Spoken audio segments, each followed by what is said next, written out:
when you plant mango or sapota, you can take continuous production up to 200, more than 200 years. Because these are the perennial use trees.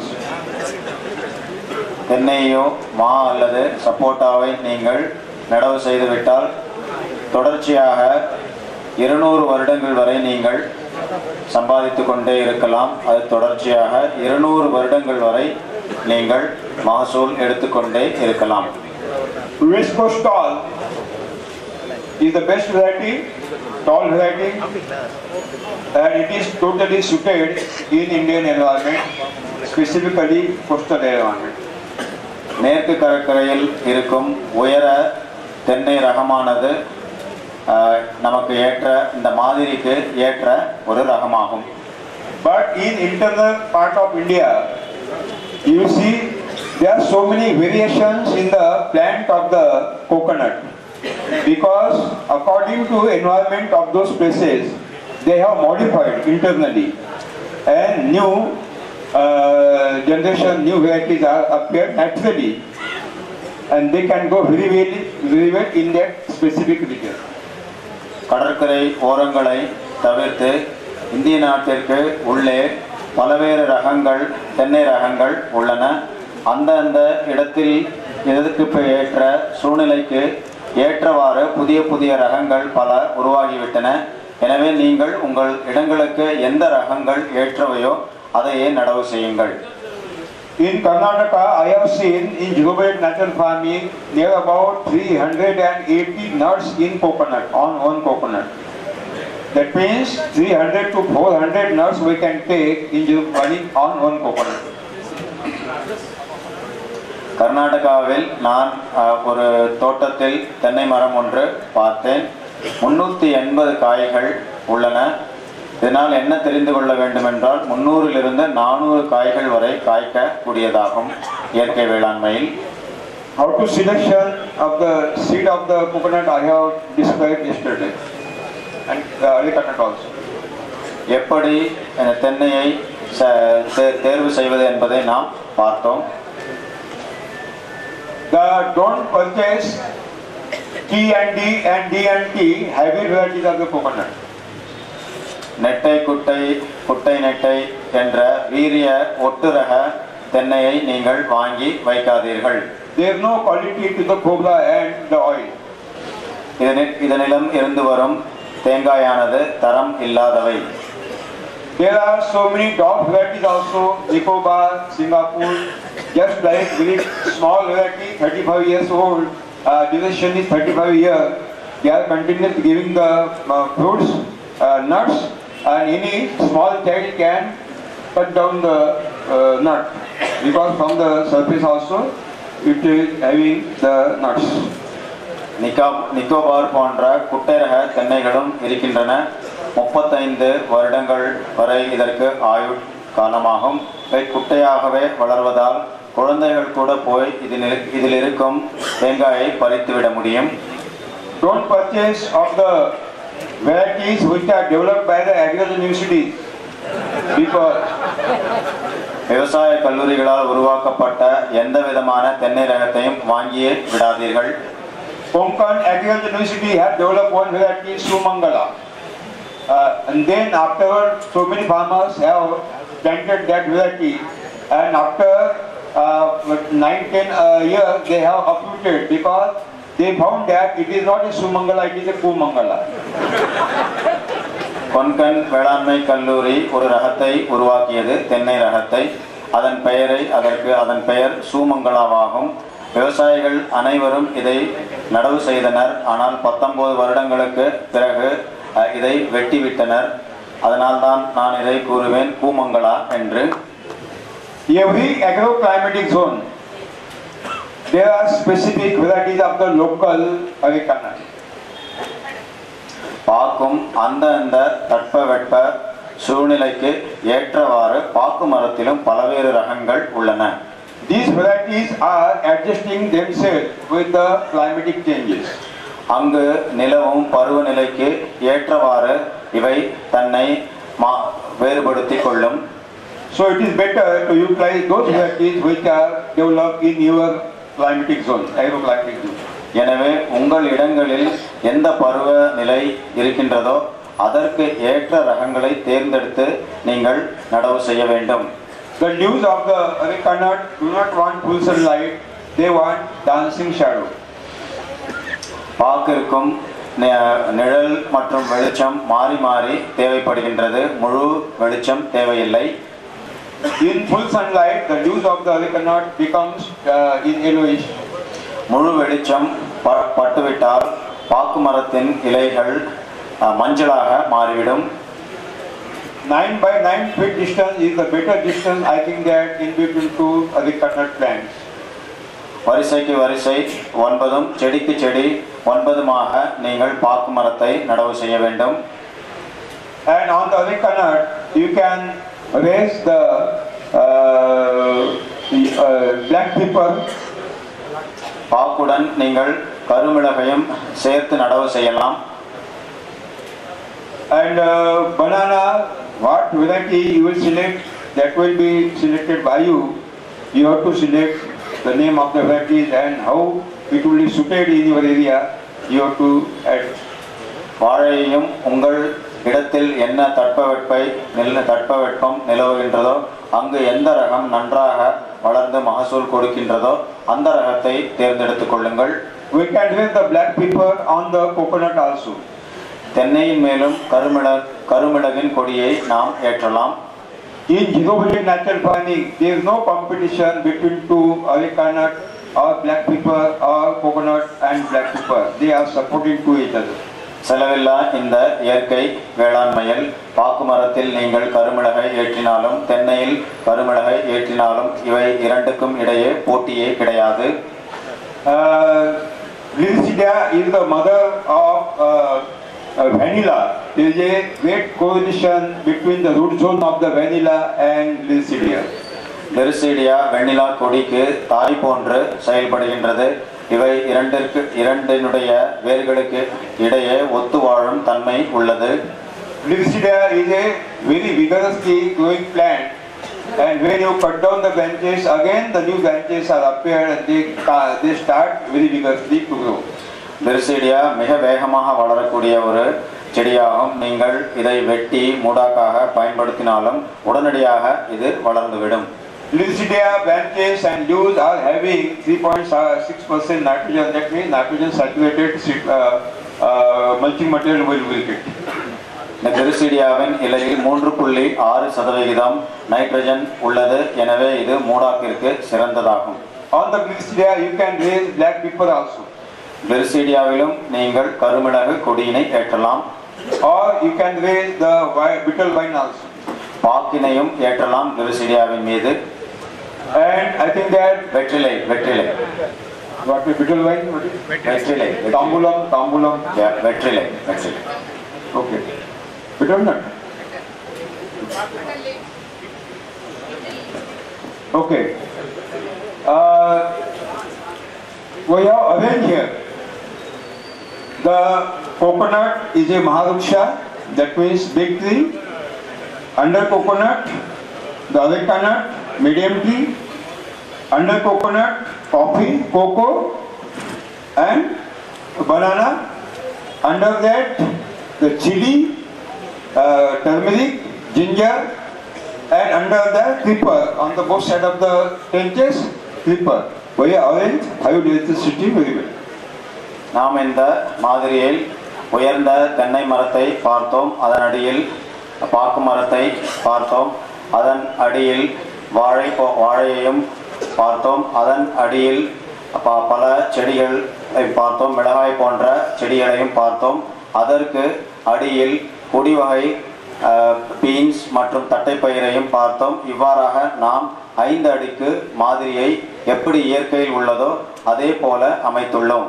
There are two types of the coffee, Arabica coffee, Robusta coffee. Arabica is having a fantastic taste and export quality also, but production is very less than Robusta in chemical farming, but we have seen in natural farming they compete in the production also. Both. காஃபியில் arabica மற்றும் robusta இருக்கின்றது. Arabica நல்ல தரம் வாய்ந்த காஃபியாகும். இயற்கை வேளாண்மையில் இது நல்ல மகசூலை கொடுக்கின்றது. So we can plant both Arabica and Robusta also. Arabica மற்றும் ரொபஸ்டா இரண்டையும் நீங்கள் பயிர் செய்யலாம். If you are willing to take the cocoa instead of the coffee, you can take cocoa also. காஃபிக்கு பதிலாக கொக்கோவை நீங்கள் பயிர் செய்ய வேண்டியிருந்தால் கொக்கோவையும் நீங்கள் எடுத்துக்கொள்ளலாம். Otherwise you can take पूरी अपना cardamom also. ஏலக்காயையும் நீங்கள் எடுத்துக்கொள்ளலாம். This very areca nut, Glycidia is the center point of all around plants. This Glycidia will give nitrogen to this plant, to this plant, to this plant, to this plant, to this plant, to this plant. All plants will be benefited by the nitrogen by means of this Glycidia. நீங்கள் இந்த மாதிரியை பார்த்தால் 36 கிளிரிசிடியாவை பார்க்கின்றீர்கள். இந்த கிளிரிசிடியாவை சுற்றி பல தாவரங்கள் இருக்கின்றன. இந்த கிளிரிசிடியாவை சுற்றி இருக்கும் அத்தனை தாவரங்களுக்கும் இந்த கிளிரிசிடியாவை நைட்ரஜனை கொடுத்து வளர்ச்சிக்கு உதவுகின்றது. And when the first crop will be harvested, intercrops, we will get maximum quantity of the mulching material, and then after harvesting we have to give the mulching material on the subsoil soil on both sides of the plantation. ஊடுபயிர்களை நீங்கள் அறுவடை செய்த பின்பு அதிக அளவில் உங்களுக்கு மூடாக்கு தேவைப்படும். அந்த மூடாக்கு இந்த ஊடுபயிர்களிடம் இருந்து கிடைத்துவிடும். இந்த மூடாக்கினை நீங்கள் வரிசையாக மரப்பயிர்களை நடவு செய்திருப்பீர்கள். இந்த மூடாக்கினை இதன் மேல் போட்டு விடவும். In alternate bed we have taken the trenches to give the irrigation water, and another alternate bed we have taken open space to travel, to work and to take the operations. படத்தில் காண்பதை போல 4 அடிகள் அமைந்தது ஒவ்வொரு பகுதியாகும். முதலாவது 4.5 அடியில் கால்வாய் உள்ளது. அடுத்த 4.5 அடியில் கால்வாய் இல்லை, அதற்கு அடுத்ததில் உள்ளது. எனவே ஒன்று விட்டு ஒன்று 4 அடி பகுதியில் மட்டுமே கால்வாய் உள்ளது. அப்பொழுதுதான் நீங்கள் அதன் மீது நடந்து போய் அறுவடை செய்யலாம். When Kharif intercrop will be matured again, immediately you have to take the Rabi intercrop. When Rabi intercrop will be matured again, you have to take the summer intercrop. Continuously we have to take the crops. Kharif பருவத்தில் நீங்கள் சில ஊடுபயிர்கள் செய்திருப்பீர்கள். அதை அறுவடை செய்த பின்பு ராபி பருவத்திற்கான ஊடுபயிர்களை செய்யவும், அதையும் அறுவடை செய்த பின்பு வெயில் காலத்திற்கு ஏற்ற ஊடுபயிர்களையும் செய்யுங்கள். இவ்வாறு தொடர்ச்சியாக நீங்கள் ஊடுபயிர்களை செய்து மகசூல் பெற்றுக்கொண்டே இருக்க வேண்டும். All the soil will be covered by all intercrops, and every inch soil will be productive. இவ்வாறு நீங்கள் ஊடுபயிரை தொடர்ச்சியாக செய்து கொண்டே இருப்பீர்கள். ஆனால் ஒவ்வொரு இன்ச் மண்ணில் நீங்கள் உணவு உற்பத்தியை மகசூலை எடுத்துக்கொண்டே இருப்பீர்கள். From 3 months you will start incoming the income, and it will be continuous income you will get continuously, and the problem will where we have to keep the money, it will be a big problem. Yeah, that is a big problem. இந்த மாதிரியை நீங்கள் அமைத்த பின்பு 3வது மாதத்திலிருந்து தொடர்ச்சியாக உங்களுக்கு பணம் வந்து கொண்டே இருக்கும். பணம் வருவது நிற்கப் போவதே இல்லை. இந்த பணத்தை நீங்கள் எங்கு வைப்பீர்கள் என்றுதான் எனக்கு தெரியவே இல்லை. All these intercrops are symbiotic to each other, they are helping to each other, they are not competing for any purpose. That means not solar energy, not nutrient, not the moisture. இந்த ஊடுபயிர்கள் அனைத்துமே போட்டியே போடாது. சூரிய வெப்பத்திற்கும் போட்டி கிடையாது, நுண்ணூட்டங்களுக்கும் போட்டி கிடையாது, ஈரப்பதத்திற்கும் போட்டியே கிடையாது. இவையெல்லாம் ஒத்து வாழக்கூடியதாகும். In high rainfall area we have to dig the trenches more deep so that heavy rains should be evacuated immediately through the channels. உங்கள் பகுதியில் மழை அதிகமாக இருந்தால் இந்த மாதிரியில் கால்வாயை 1 அடி ஆழம் என்று சொல்லியிருந்தேன். இதைவிட அதிக ஆழத்தில் நீங்கள் எடுத்தால்தான் இந்த மழை நீர் வேகமாக ஓடி வடியும். And low rainfall area, you have to take small trenches, no doubt. மழை நீர் குறைவாக இருக்கும் பகுதிகளில் இந்த கால்வாயின் ஆழத்தை குறைவாக எடுத்தாலே போதுமானது. Once the soil will be mulched by storm mulching, what are the moisture is evacuated through the leaves as a transpiration, that moisture immediately will soak, will absorb by the mulching material, it will supply to the roots, again it will come to atmosphere by means of the transpiration, again that will be absorbed, that means the moisture cycle will be maintained automatically, naturally. நீங்கள் பார்த்தீர்கள் ஊடுபயிரின் மூலம் அதிக அளவில் மூடாக்கு கிடைத்து கொண்டே இருக்கும். எல்லா தாவரங்களின் மண் மீது நீங்கள் மூடாக்கு செய்து மூடிவிடுவீர்கள். வெப்பம் அதிகமாகும் பொழுது இலையிலிருந்து நீர் காற்றில் வெளியேற்றப்படுகின்றது. இந்த மூடாக்கு உடனடியாக காற்றில் இருக்கும் இந்த ஈரப்பதத்தை உறிஞ்சி வைத்துக்கொண்டு பிறகு அதே தாவரங்களுக்கு வேர் மூலம் இந்த நீரை கொடுக்கின்றது. இந்த சுழற்சியானது, இந்த ஈரப்பதம், இந்த நீர் சுழற்சியானது தொடர்ச்சியாக வந்து கொண்டே இருக்கும். இதற்காகத்தான் நீங்கள் மூடாக்கு செய்வது மிக நல்லதாகும். For best photosynthesis process, the carbon dioxide content in the atmosphere, carbon content should be 300 ppm or 280 ppm. It is the best proportion. But what is happened? Because of the global warming, the carbon is increased in large quantity, and photosynthesis is now somewhat getting some problem. But in this model, we have established with a beautiful system that all the carbon from the atmosphere is automatically absorbed by the variable specific layer of the trees and plantation. So the balance of the carbon is maintained. நீங்கள் பார்த்தீர்கள், ஒளிச்சேர்க்கைக்கு கரியமில வாயு, காற்றில் உள்ள கரியமில வாயு தேவைப்படுகின்றது. 280 முதல் 300 ppm அளவில் காற்றில் கரியமில வாயு இருந்தால் ஒளிச்சேர்க்கை திறம்பட நடைபெற்று உணவு உற்பத்தி நன்றாகவே இருக்கும். ஆனால் புவி வெம்மை அதிகப்பட்டதனால் காற்றில் கரியமில வாயு அதிகமாக காணப்படுகின்றது. ஒளிச்சேர்க்கை தடைபெற வாய்ப்புண்டு. ஆனால் இந்த மாதிரியின் மூலம் என்ன நடக்கின்றது என்றால், இது 5 அடுக்கு மாதிரியாக இருப்பதனால், தாவரங்கள் இங்கு அதிக அளவில் இருப்பதனால், கரியமில வாயு காற்றில் அதிகமாக இருந்தால் கூட எல்லா தாவரங்களும் எடுத்துக்கொண்டு உணவு உற்பத்தியை திறம்பட செய்து கொண்டே இருக்கும்.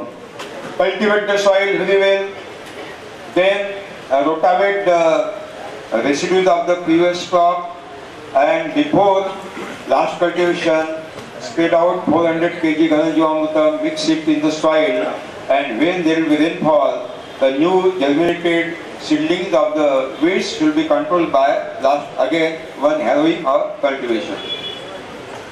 நன்றாக உழவு செய்து கொள்ளுங்கள். கடைசி அறுவடையில் எஞ்சிய அத்தனை இலை தழை சத்தைகள் உங்கள் நிலங்களில் இருக்கும். அதை சுழல் கலப்பையின் மூலம் நன்றாக கலந்து விடுங்கள். கடைசி உழவிற்கு முன்பாக 1 ஏக்கருக்கு 400 கிலோ அளவிலான கனஜீவாமிர்தத்தை போட்டு கடைசி உழவையும் செய்து கொள்ளுங்கள். மழை நீர் வந்தால் ஓகே, இல்லாவிட்டால் நீங்கள் பாசன நீரை அதில் இட்டு களையை வளரச் செய்யுங்கள். களை நன்றாக வளர்ந்த பின்பு இன்னொரு உழவை ஓட்டி அந்த களை அனைத்தையும் மடக்கி ஓட்டி விடுங்கள். இதனால் களையும் கட்டுக்குள் வரும். Then draw the lines horizontal and vertical at a distance of 4.5 feet. Every square will be at 4.5 feet. 4.5 feet. இவ்வாறு முடிந்த பின்பு குறுக்கும் நெடுக்குமாக நீங்கள் கோடுகளை போட்டுக்கொள்ளுங்கள். ஒவ்வொரு சதுரமும் 4.5 அடிகளாக இருக்கும். சதுரம் அனைத்தும் 4.5 அடிகளாக இருக்கும். And add handful soil, handful Ghanajivamrutam on the square, each square. ஒவ்வொரு இந்த சதுரத்திலும் 1 கை அளவு கனஜீவாமிர்தத்தை இட்டு விடுங்கள். and dig the for coconut plantation only one by feet, one by one feet. You have to dig the pit only, so that only size of the nut should be taken, and 3 inch and 3 inch. That much area size of the pit we have to dig. இந்த சதுரத்தில் ஒரு அடி ஆழம், ஒரு அடி அகலம், ஒரு அடி நீளமுள்ள ஒரு சிறிய பள்ளத்தை எடுத்துக்கொள்ளுங்கள். இந்த சிறிய பள்ளத்தை எடுத்த பின்பாக நடுவதற்கு தேங்காயை நடுவதற்கு தென்னைக்காக 3 அங்குலம் நீளம், அகலம், ஆழம் உள்ள 3 அங்குலம் உள்ள ஒரு தேங்காயை தேர்வு செய்து கொள்ளுங்கள். முற்றிய தேங்காயை தேர்வு செய்து கொள்ளுங்கள். For seed nut selection, you have to select those plants of the coconut or coconut which are having the duration life cycle 35 more than 35 years old, and having more bunches, more nuts, and free from disease and insect. You have to select those plants and only take the nuts for planting for sowing purpose. உங்கள் மாதிரியில் தென்னையையும் பாக்கையும் நடவு செய்வதற்காக நீங்கள் எந்த முற்றிய தேங்காயும் அல்ல பாக்கையும் தேர்வு செய்ய வேண்டும் என்றால், அந்த தென்னைக்கோ பாக்கிற்கோ 35 விட அதிக ஆயுட்காலம் இருக்க வேண்டும். நோய் தாக்குதல் இருக்கக்கூடாது. பூச்சி தாக்குதலும் இருக்கக்கூடாது. தேங்காயும் பாக்கும் அதிக அளவு காய்த்திருக்க வேண்டும். அந்த மரத்தினை தேர்வு செய்து அதிலிருந்து முற்றிய காய்களை நீங்கள் விதைக்காக எடுத்து வர வேண்டும். Keep the nuts of the coconut or the coconut in the Bijamrutam, and when the eyes will be swollen, then remove the nuts and devour the nuts in the space. இவ்வாறு நீங்கள் விதைக்காக தேர்வு செய்த தேங்காயையும் பாக்கையும் பீஜாமிர்தத்தில் நன்றாக மூழ்கி வையுங்கள். அந்த கண்களிலிருந்து லேசாக முளைக்கும் திறனை நீங்கள் பார்த்தவுடன் வெளியே எடுத்து விடுங்கள். Mix the 25% Ganajivamrutam in the raised soil which is taken by the pit, and then keep the nut in the center and fill the plant by this soil. ஒன்று என்ற அளவில் நீங்கள் சிறிய பள்ளத்தை எடுத்திருப்பீர்கள். இந்த பள்ளத்தில் நீங்கள் இந்த தேங்காயை வைத்து விடுங்கள்.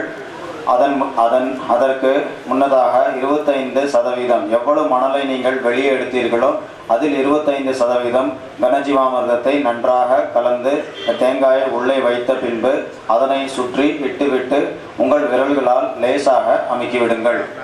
When you purchase the seedling from nursery, the main root, tap root is cut down, and only secondary roots are developed. Tap root are not developed because it is cut down. And when there is cyclonic position or any drought condition, the entire plant is collapsed. நாற்றங்கால்களுக்கு சென்று நீங்கள் கன்றுகளை வாங்கி வந்தால் என்ன பிரச்சனை என்றால், இங்கு ஆணிவேர்களை வெட்டி விடுகின்றார்கள். பக்கவேர்கள் மட்டுமே இருக்கும். இந்த கன்றுகளை எடுத்துக்கொண்டு வந்து நீங்கள் நடவு செய்தால் சூறாவளி காற்று அடிக்கும் பொழுது உங்கள் மரங்கள் கீழே சாய்ந்துவிட வாய்ப்பு உண்டு. Main root is most important because it go in the deeper soil, and where there is a moisture, they take the moisture from the deeper soil. ஆணிவேர் மிக முக்கியமானதாகும். ஏனென்றால் இது மண்ணின் ஆழத்திற்கு சென்று அங்குள்ள ஈரப்பதத்தை எடுத்துக்கொண்டு வெளியே வரும். And that main root gives the support to the plant also very well. இது மரம் விழாமல் பார்த்துக் கொள்கின்றது. But in nursery that main root is cut down. ஆனால் வெளியே சென்று நீங்கள் வணிக ரீதியாக இருக்கும் நாற்றங்கால்களில் சென்று நீங்கள் வாங்கி வந்தால் இந்த ஆணிவேர்கள் வெட்டப்பட்டிருக்கும். So if possible, don't purchase the plant nursery plant from the nursery. இதனால் நீங்கள் வெளியிலிருந்து உங்கள் கன்றுகளை வாங்கி வந்து வைக்கவே வேண்டாம். If it is necessary, then you have to take the big bags and you have to plant in the bag, and when the root will start to grow, before it will touch the bottom, we have to transplant. தேவை என்றால் ஒரு பையை எடுத்துக்கொள்ளுங்கள். அதில் இந்த கன்றுகளை வைத்துக் கொள்ளுங்கள். இந்த வேர்கள் வந்த பின்பு அதை எடுத்து போய் நீங்கள் நடவு செய்யுங்கள். The seeds of the your rhizomes of the banana also, I have yesterday today even guidelines. As per the guidelines, you also plant the rhizome of the banana. வாழை கிழங்குகளை கன்றுகளை எவ்வாறு தேர்வு செய்வது என்பதை நான் கூறினேன். எவ்வாறு அதை நடவு செய்வது என்பதையும் நான் உங்களுக்கு கூறினேன். Coffee, cocoa also seeds should be treated by Bijamrutam and Dibble. Coffee cocoa விதைகளையும் நீங்கள் பீஜாமிர்தத்தின் மூலம் விதை நேர்த்தி செய்த பிறகு நடவு செய்யவும். This year is also to be treated by Bijamrutam, then we have to sow the seed, dibble the seed, or otherwise you can plant the plant material of the Lisidia also. லிரிசீடியாவுக்கும் விதைகள் உள்ளது. இதையும் நீங்கள் விதை நேர்த்தி செய்த பிறகு நடவு செய்யலாம் அல்லது போத்துக்களை வெட்டி வைத்து நீங்கள் நடவு செய்யலாம். And when there will be shadow and the growth of the main coconut, arecanut will be developed, and then after 3-4 years or 5 years you have to plant the cuttings of the black pepper and vanilla. தென்னையும் பாக்கும் பெரிதாக வளர்ந்த பிறகு 3 முதல் 5 ஆண்டுகளில் இவை பெரிதாக வளர்ந்துவிடும். அப்பொழுது நீங்கள் கருமிளகையோ அல்லது வெண்ணிலாவையோ நடவு செய்யுங்கள். In the first, after planting, in the first your rainy season, you give 1 cup Jivamrutam per plant on the surface of the soil in between 2 plants. இந்த மாதிரியை நீங்கள் ஆரம்பித்து முதல் வருடத்தில் மழைக்காலம் வரும். அப்பொழுது நீங்கள் 1 கோலை அளவிலான ஜீவாமிர்தத்தை எடுத்துக்கொண்டு போய் 2 செடிகளுக்கு இடையே அதை மண்ணில் ஊற்றிவிடுங்கள். Once a month or twice a month. மாதத்திற்கு 1 முறையோ அல்லது 2 முறையோ. Then next year you have to give half liter per plant. அடுத்த வருடம் Once a month. ஒவ்வொரு செடிக்கும் 1/2 லிட்டர் அளவிலான ஜீவாமிர்தத்தை கொடுங்கள். பிரதி மாதம் ஒவ்வொரு மாதத்திலும். To coconut, arecanut and coffee, cocoa and your banana. தென்னை, பாக்கு, காஃபி, கொக்கோ, வாழை எல்லாவற்றிற்கும் நீங்கள் இந்த 1/2 லிட்டர் ஜீவாமிர்தத்தை 2ஆம் வருடம் ஒவ்வொரு மாதமும் கொடுக்க வேண்டும். It is not necessary to give the Jivamrutam to another intercrops. ஊடுபயிர்களுக்கு ஜீவாமிர்தம் கொடுக்க வேண்டிய அவசியம் கிடையாது. In the 3rd year, 1 liter per plant. 3வது வருடம் ஒவ்வொரு செடிக்கும் 1 லிட்டர் ஜீவாமிர்தம் ஒவ்வொரு மாதமும் கொடுக்க வேண்டும். And afterward you can increase up to 2 liter. 3வது வருடத்திற்கு பிறகு நீங்கள் 2 லிட்டராக ஒவ்வொரு செடிகளுக்கும் நீங்கள் மாற்றி அமைத்துக் கொள்ளலாம். And what Jivamrutam, the space schedule I have given in the banana, you can utilize that schedule in this plant also. வாழைக்கு நான் எவ்வாறு ஜீவாமிர்தம் கொடுக்க வேண்டும் என்று அட்டவணை கொடுத்தேனோ அதே போல் செய்து கொள்ளுங்கள். And when there will be necessity of spraying of the insecticide, you can spray, otherwise no. பூச்சி விரட்டிக்கு தேவை ஏற்பட்டால் தெளியுங்கள், இல்லாவிட்டால் தேவையில்லை. And this type you raise this multiple system of the plantation, and when it will be developed, you will feel that it is very cool and calm and very marvelous feelings we will get into the multi-phase system of the plantation. இந்த பல அடுக்கு மாதிரியை 5 அடுக்கு மாதிரியை நீங்கள் உங்கள் நிலங்களில் ஏற்படுத்தி விட்டீர்கள் என்றால் குளிர்ச்சியாக இருக்கும், அமைதியாக இருக்கும், அற்புதமாக இருக்கும். After rainy season will completed, when you will give the irrigation water from the first year continuously, you give 200 liter of the Jivamrutam twice a month or once a month continuously with irrigation water. மழைக்காலம் முடிந்த பிறகு நீங்கள் பாசன நீரை இடுவீர்கள். இந்த பாசன நீருடன் 200 litre ஒரு மாதத்திற்கு 1 முறையோ அல்லது 2 முறையோ பாசன நீருடன் கலந்து ஜீவாமிர்தத்தை கொடுங்கள். That is enough, I think.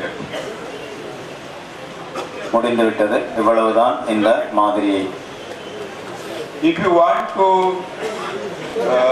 observe this plantation,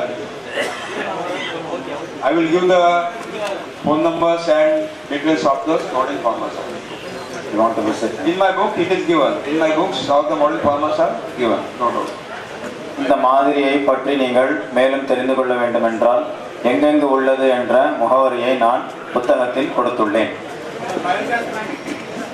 And if very less water you want in this model, very less water, very less water. குறைந்த அளவு நீரே தேவைப்படும். இந்த மாதிரிக்காக பாசன நீர் குறைந்த அளவே தேவைப்படும். Electricity from biogas. Biogas. हाँ देता हूँ, सब देता हूँ. अभी दिया तो भाग जाएंगे इसलिए बात नहीं. ठीक है? We will establish this model of the hands. இந்த மாதிரியை யார் யார் செய்ய போகின்றார்கள்? இந்த மாதிரியை யார் யார் செய்ய போகின்றார்கள்? Any problem you call me. Okay? இதில் எந்த பிரச்சனை உங்களுக்கு ஏற்பட்டாலும் என்னை தொடர்பு கொள்ளுங்கள். I will give details because I can. इसकी आवश्यकता है? नहीं sir. Okay. Happy to be.